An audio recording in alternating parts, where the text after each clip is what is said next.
dari sisi keluarga, percintaan, dimana saya harus bersaing dengan usia orang tua saya, dan sampai saat ini saya belum menikah, Ustaz. Kemudian dalam tahun ini semua masalah itu datang berturut-turut, dan gak lama ada masalah dalam pekerjaan saya. Alhamdulillah selama ikut kajian beberapa kali ini, setiap ada masalah saya sering bilang sama Allah, ya Allah, semua yang terjadi pasti sudah Allah izinkan terjadi, dan saya hanyalah hamba yang lemah. Saya hanya perlu Allah dalam kondisi seperti ini, dimana saya kadang tersadar bahwa sebelumnya saya menghadapi masalah, malah saya jadi malas beribadah, Ustadz. Kalau untuk sekarang, tahun ini saya ketika ada masalah dalam pekerjaan itu, yang masalah sebelumnya belum selesai, datang masalah lain, saya sampai mengubah doa saya, Ustadz. Saya bilang sama Allah, ya Allah, saya tidak meminta untuk dipertemukan dengan jodoh, tapi saya meminta untuk diberikan ketenangan dalam hidup. Apakah doa saya itu salah, Ustadz?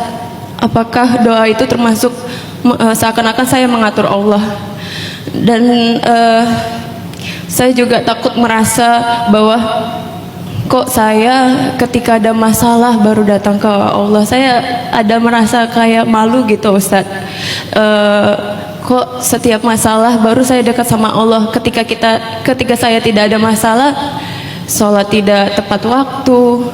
Nah, saya bertanya, bagaimana Ustadz agar saya itu tetap istiqomah dalam beribadah dan dalam menuntut ilmu agama, baik di situasi tidak hanya pada saat saya drop, tapi di situasi saat saya merasa bahagia. Karena setiap ada rasa bahagia itu saya khawatir apakah nanti akan terjadi masalah baru lagi. Kemudian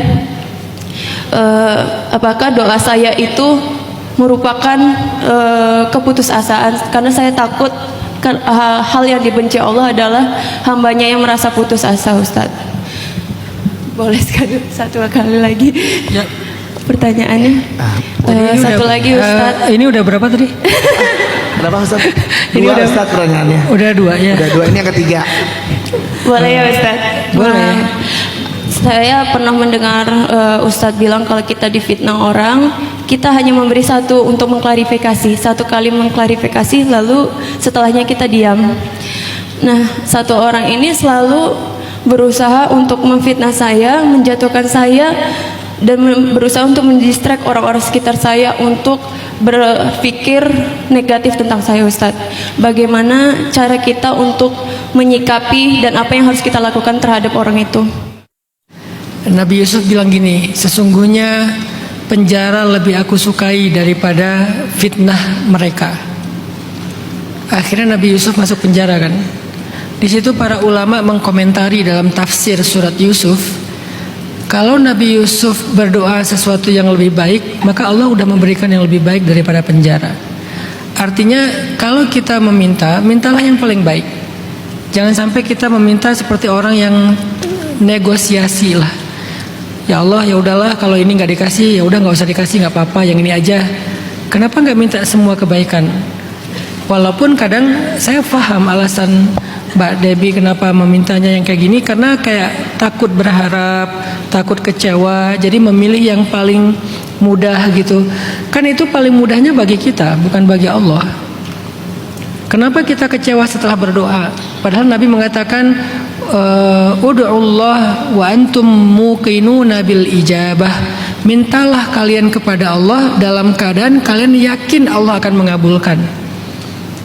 Yakin banget, gak boleh sedikit pun ada keraguan. Yakin seyakin-yakinnya, pasti dikabulkan. Karena emang itu janji Allah di banyak ayat. Pertanyaannya, gimana cara dikabulkan? Cuman itu, antara diberikan persis seperti yang kita minta, atau diganti dengan yang lebih baik dari yang kita minta, atau ditangguhkan untuk waktu yang Allah tentukan yang lebih baik waktunya, atau diganti dengan dihindarkan dari keburukan yang sama dengan kebaikan yang kita minta. Yang pasti doa itu nggak akan pulang turun lagi ke bumi dalam keadaan diabaikan, ditolak, nggak. Mumpung saya lagi dapat ujian nih, inilah saatnya saya kembali kepadamu. Bimbing saya agar istiqomah setelah ini selamanya. Bisa kayak gitu. Jadi ujian bisa jadi awal kebaikan hidup kita. Dan yang terakhir, dalam menghadapi orang yang memfitnah itu ada banyak cara. Saya pribadi lebih suka caranya Sayyidah Maryam. Sayyidah Maryam itu, Sayyidah Aisyah itu ketika difitnah mereka diam.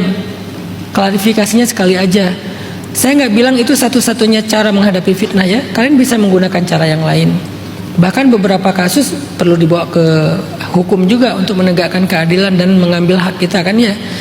Tapi saya selama ini masih suka menggunakan caranya Sayyidah Maryam untuk dapatin keajaibannya Sayyidah Maryam.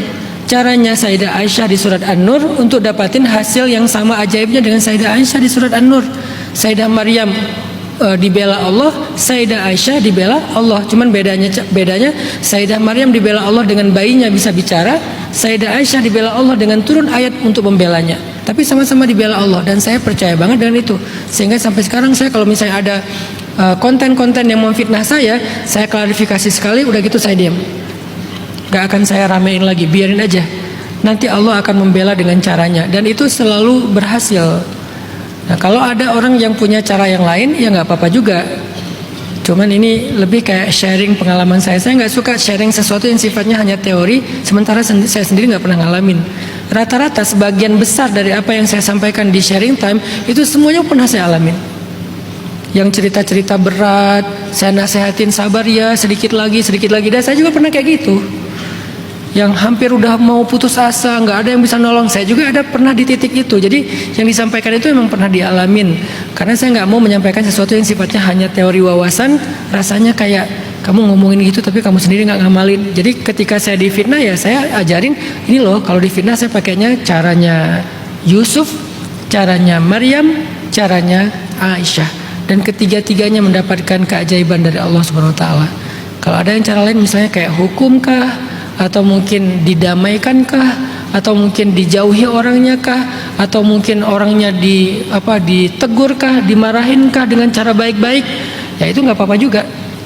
Semuanya punya maslahat insya Allah. Tapi yang membuat kita mampu mengambil pilihan-pilihan sikap ini adalah keyakinan kita sama Allah.